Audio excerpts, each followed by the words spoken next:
A review on the Grylls Ultimate Survival Knife.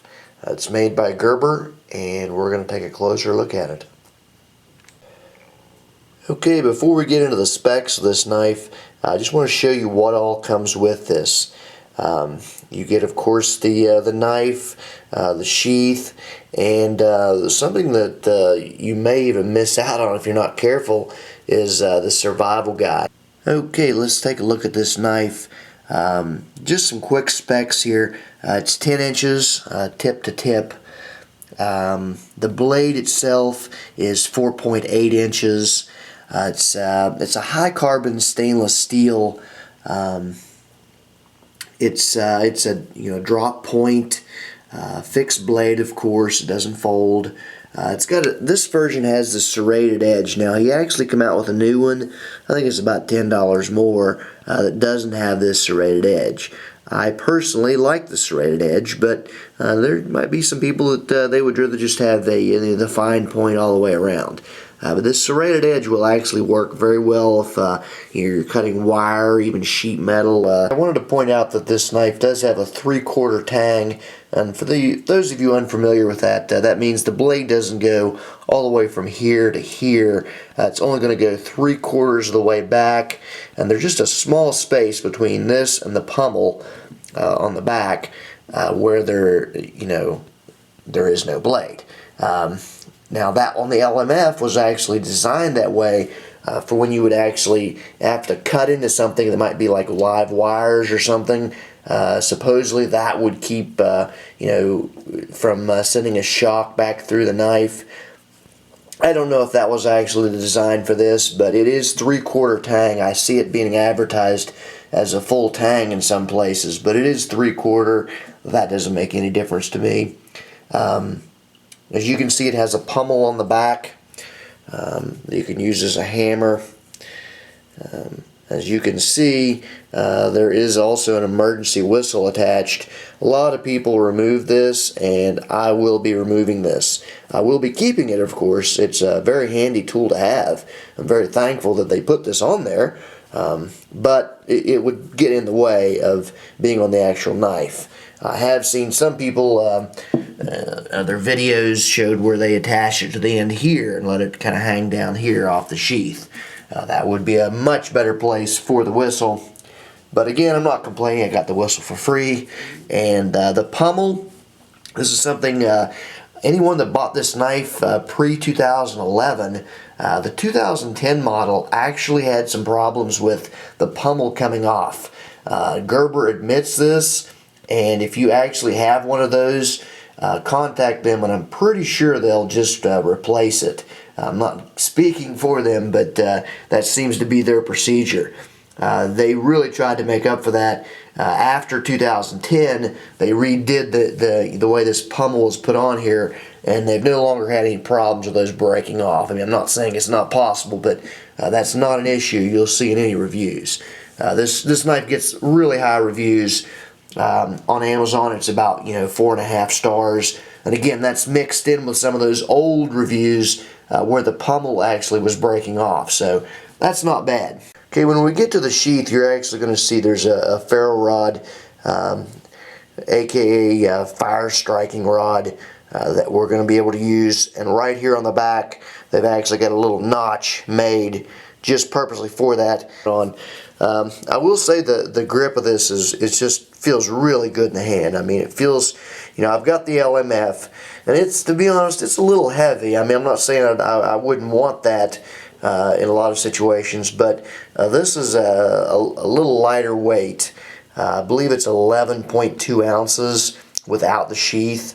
It feels really good in the hand. It definitely doesn't feel as textured, here. So it's very rubberized and textured. So it's not going to slip out of your hand. Okay, as you can see, I've removed the whistle.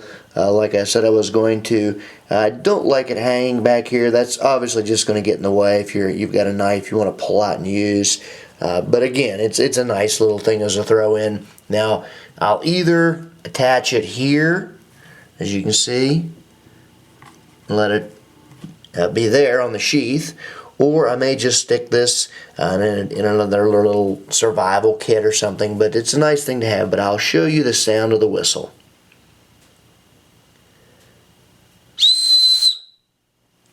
It's pretty loud, actually. It's a pretty loud whistle. You know, I've actually got a separate emergency whistle, and I would say it's actually comparable to that, and it was one of the best emergency whistles you can get. So that's a pretty loud whistle. Okay, let's take a look at the sheath here.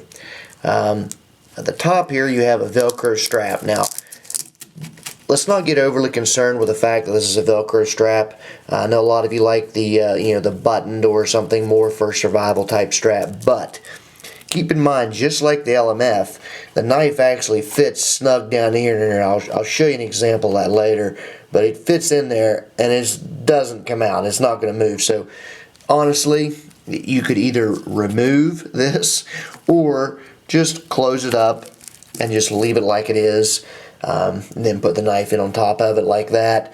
That's what I do with the LMF, so I'm sure that's what I'll do with this. Now, I will say that Gerber did take the step of double stitching this.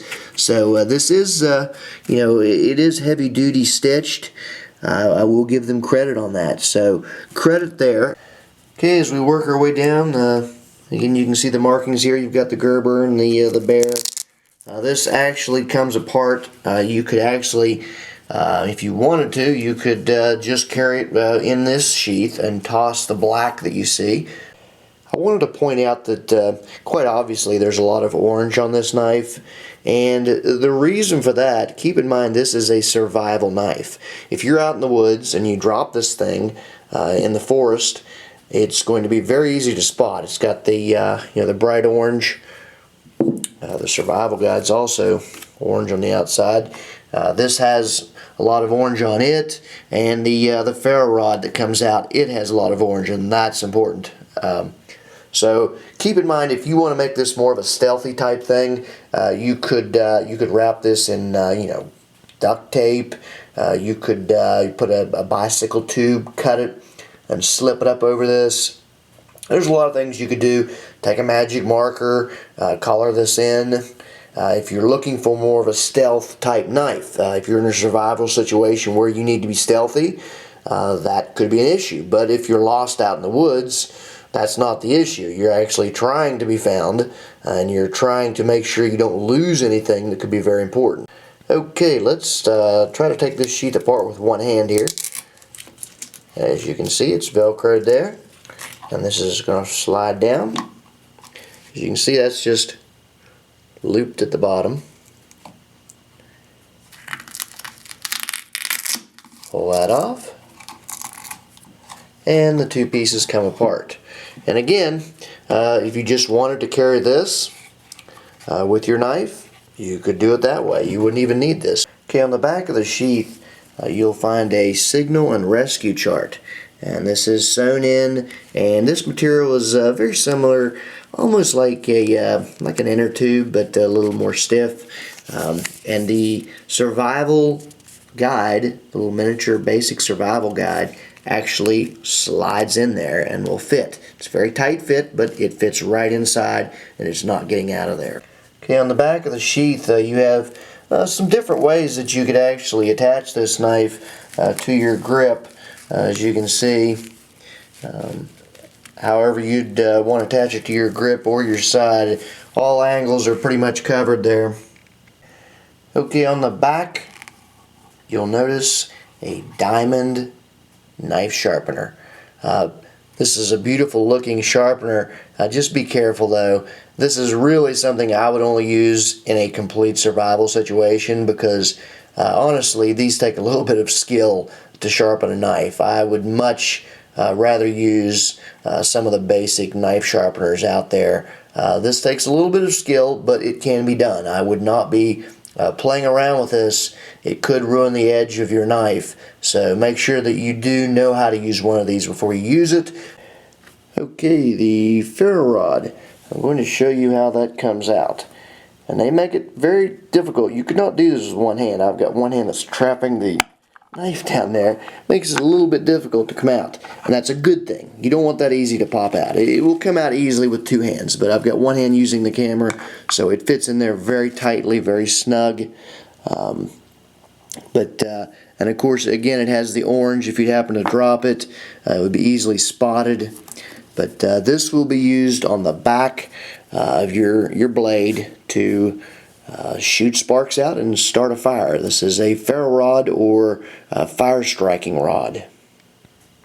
Okay, just wanted to point out the 3 holes here make it possible to lash a spear very easily if you're in a survival situation. Okay, I was talking earlier about how you would not need to attach the Velcro to keep this thing secure. As you can see, I mean, I'm giving it a hard shake. I literally cannot shake that thing out of its sheath. It's not even rattling either, you know. I mean, it's very snug. So, you know, if you're worried about the Velcro at the top here, again, I personally will either remove that or I will not use it. But it fits very snug in there. One thing I like about it too is it fits either way. So if I pull this thing out, hard to do with one hand, one hand's on the camera, but if I want to put it in the other way, not a problem. It'll fit right back up in there. Either way. So that makes it nice too. One thing I hate about a sheath, and I've had several sheath knives, is you get it and you're like, okay, which way do I got to put it in? That way or that way? And you never know. You put it in, you're like, oh, am I tearing the knife up? This one, don't worry, it goes in either way. Okay, I wanted to add that this, this Kydex type sheath here, it's very, very heavy duty and sturdy. I thought I'd talk about a couple of mods that I'm going to make. If you see this knife again, it will probably have a few modifications. One I've already done, I've removed the whistle. And again, I may attach this down here, I am not sure. But for now, the whistle's off. This here, this ferro rod is very secure and snug. And you know, I showed you before and I'll show you again. It's hard to actually pop out of there with one hand. So it's not going anywhere. But just to be on the safe side, I personally will probably take an inner tube, cut it into pieces as you've seen other people do with their knives, and I'm just going to slide it up over here and it's going to snugly come around this. You might even have an orange type inner tube or something if you wanted to make it more survival looking. But I'm going to put that over top this. That way it will really trap this, because this is very important, this ferro rod. I mean, you know, it's very important that this does not come out. Even though it is very difficult to come out, what's not to say you might bang into something out in the woods and pop it out somehow. So I'm going to put that extra little bit of protection there, so you'll see that. We're going to take a quick glance at the survival guide here. This little tiny thing that actually fits, you know, in your sheath back there. Keep in mind this is waterproof material, so you can get this wet. I should say water resistant. You know, it's probably not completely. Wouldn't want to just set this down inside of a bathtub or something, but it is water resistant. As you can feel from it, it's not just a piece of paper here. And I'm not going to go over everything that it has on it, of course, but I mean everything from snares to knots to you know, water collecting, all of the basics. It's really, actually, I have to give them full credit. I mean, if you were going to put the basics into a little survival packet of this size, I don't think you could hardly beat this. And it's very well explained. Even the complete beginner would be able to read this and figure out, you know, what you have to do. So definite huge credit to this. You know, be careful again when you open your package up that you don't accidentally throw it away thinking it's part of just you know, instructions or something. This is an important part of this knife to me. Okay, I just wanted to show you a quick shot of the back of the sheath here with the survival guide inside of it. As you can see, it's folded up, it fits in just perfectly, very tight. Everything is very tight on this knife, you know. It's very well made. Okay, my final thoughts. This is going to make a really nice addition to my survival kit. For a smaller knife, I suggest the Moras. They're a very quality knife that I'll probably review later. And if you want to go a little bit bigger, the LMF Asik 2, also by Gerber. Highly suggest that one. But for the mid-range, this makes